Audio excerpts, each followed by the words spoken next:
the mock preparations going well for this weekend?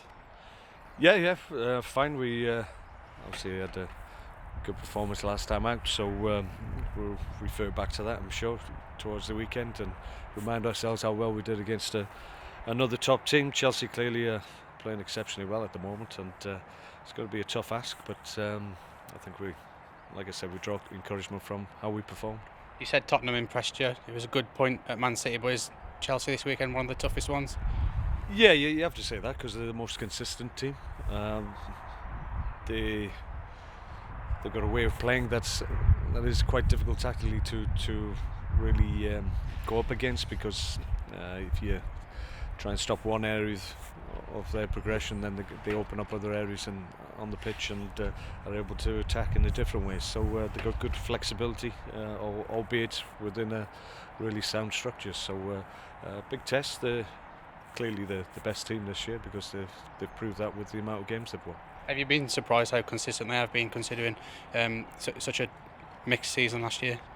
Well, a little bit. No, I mean, truth be known, they've always had good players. It's all about players, and I said after the Man City game, it's not about systems or whatever. It's whether or not your players commit to what you tell them to do. Clearly, that's what's happening this year, and maybe that wasn't the case the year before for whatever reason. So, key is if you get good players working hard, running around, then you get a chance of taking something out of the game. That applies to them, it applies to us. That's key, isn't it, getting players to perform the way that they did at Man City this weekend?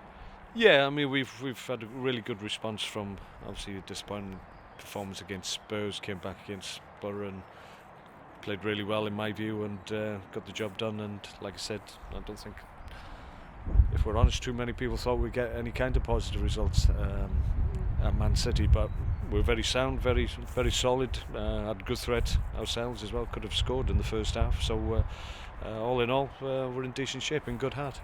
Are you likely to keep things the same, or are you going to mix it up again? Well, they play in a slightly different way than Man City do, clearly 3 at the back against 4, so we'll do a little bit of work on that, and there may well be a few changes, but not radical ones.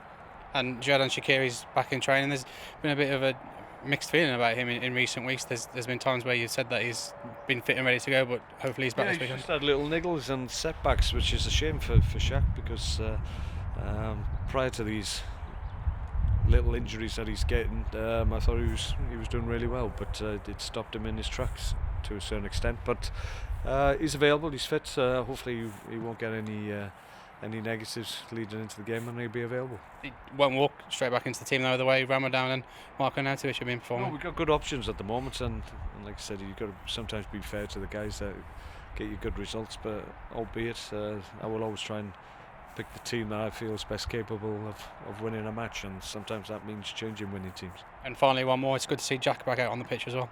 Yeah, he's doing consistent work now. He starts the morning with the physios, and then once Andy Quay's done his work with the keepers and they send over to us, then he has one-to-one work with Andy, and it's progressing well. We're not going to force it or push him too hard, just steady increase in his work, and he'll be back very soon, we're sure.